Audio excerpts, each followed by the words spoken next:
This is a story about triage. The American Southwest, as we know it, was built on cheap, reliable water from the Colorado River. But for decades, the river has been shrinking, and this year, the fight over what's still left has come to a head. It's forcing a showdown over who cuts, who pays, and what life in the West costs when water is no longer a given. Bloomberg's Michael McKee has the story. We know the situation on the river. It's the worst it's ever been. Without water, there's no Imperial Valley. We are indeed getting to be in a crisis situation. This has been a very difficult year. This is the Colorado River. At over 1,400 miles long, it provides water to 7 states across the Southwest.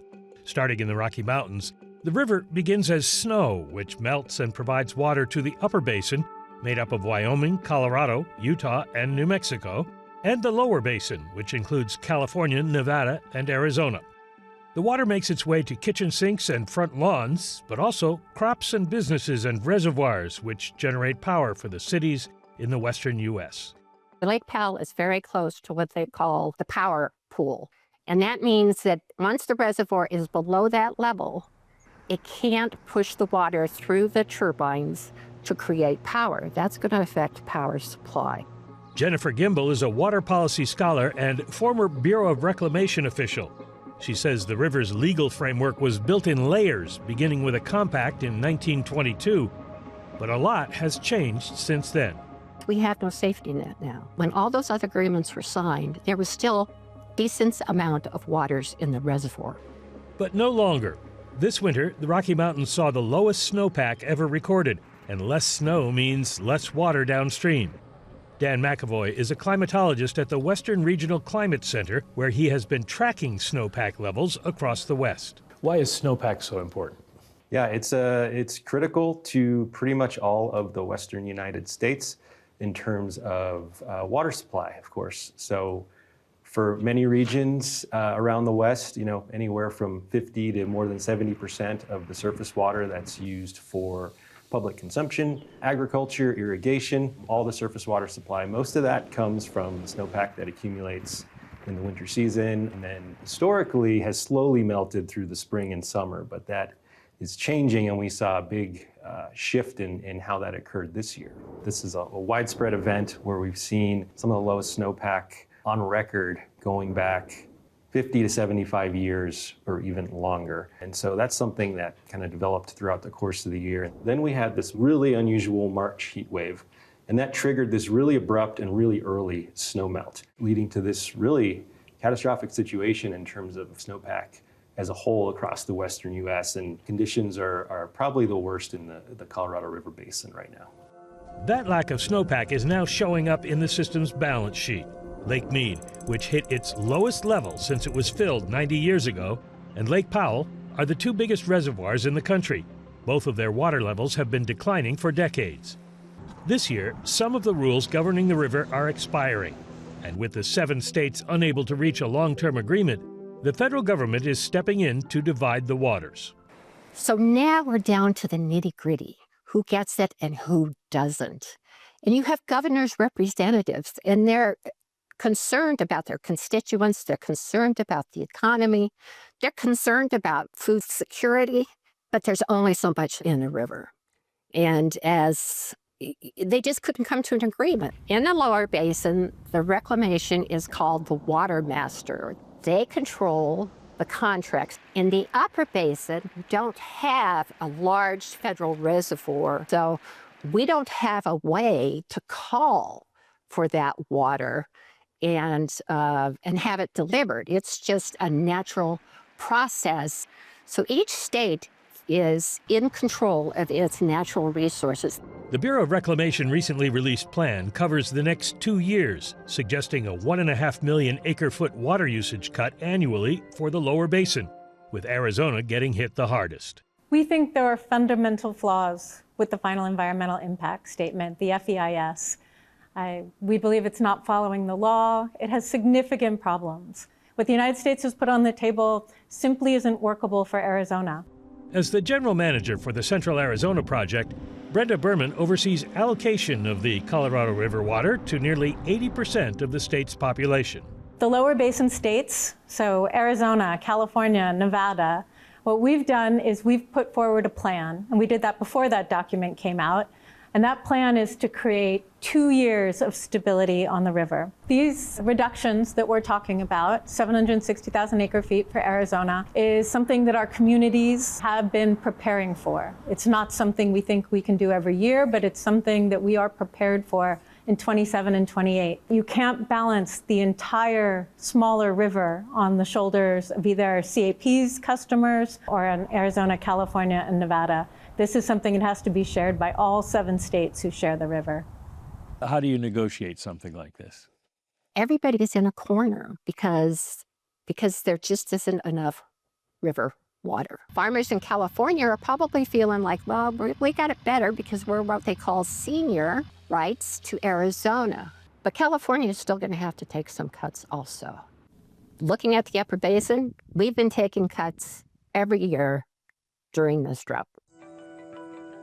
That old legal order is not abstract. The Colorado River supports $1.4 trillion of economic activity every year and jobs for 16 million Americans. I sell this crop by the ton, by the pound. One of those Americans is Andrew Limegruber, whose farm in California's Imperial Valley has been run by his family for generations. We are the big target on the river because we are such a large user of water, but we're also the highest in priority. The way it works in the West, the first person to use the water beneficially, first in line.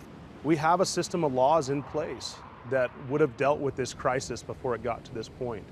Unfortunately, Arizona has only been pulling water off the Colorado River since the late 1980s. The CAP was only approved by Congress with Arizona agreeing that in times of shortage, they would be the first to be reduced and cut off.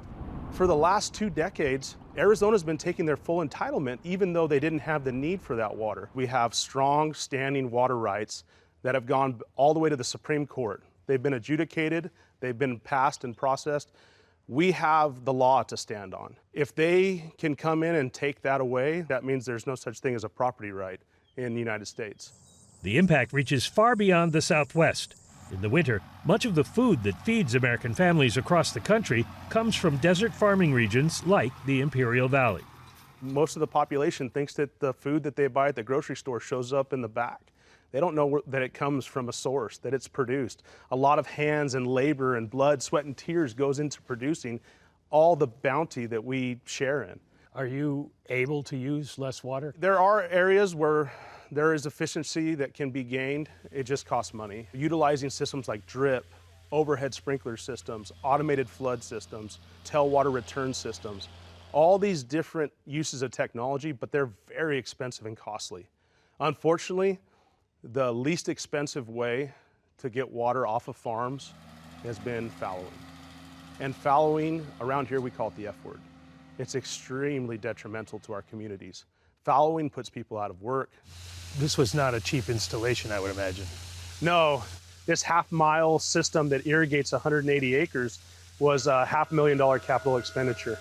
To be sustainable, we also have to be economical and profitable as a business. The benefit, though, is with this system, I can produce more crop. If the Imperial Valley shows the cost of cutting use, San Diego shows the cost of cutting new supply. With an abundance of water at its disposal from desalinization, the county's water authority plans to help ease pressure on Arizona and Nevada for a price. How does this agreement with the other states work? First, we have to get all of the lawyers in the room, and we have to get them to agree. We're looking to do things that have never been done before. As the general manager of San Diego County's water authority, Dan Denham is overseeing the effort of turning water into a financial exchange. So you'll send water to these states in exchange for them using less water from the Colorado? We're going to exchange money for water, and that's the basic construct behind it. It's the construct behind what we've done with the farming community in the Imperial Valley. It's allowed the Imperial Valley to make investments on farm efficiency projects while maintaining their high priority rights to water. We receive the water that, as I suggested, would have otherwise been cut by 50%. So similarly, Arizona and Nevada get water, and for the water authority, we get inventory off of our books. inventory off the books in the form of water means more flattening of rates out into the future. We can dampen the rate increases that have been really, really tough for us over the past 3 years. Does it mean that those states will not have to cut back as much? Yes. Desalination can create a new supply, but it can't put water back in the Colorado River. It shows what scarcity pricing looks like when the cheap supply is no longer enough. This water at the desal plant, the most expensive, costs $3,500 a unit. Some of the other sources that we have are $50 a unit. Some are $800 a unit, some are $600 a unit. Altogether, it's $1,400 a unit. And that's what makes this more affordable if it's just the only option you have. Desalination is expensive, but quite honestly, we have not paid what our water is worth to us. And so we need to make that adjustment in our minds. The next chapter of the Colorado River economy will be built around pricing scarcity, not abundance. It's clear that the basin region needs more than a temporary fix. States and the federal government need to work together to build a new operating system before Mother Nature forces one upon them. It all comes down to dollars and cents and economics. Hydrology is not going to wait for us. If there is a bad year next year on the river, the system will crash. We have a responsibility to our national economy. We have put massive amounts of water out there. It is time for everyone who benefits this river to step up.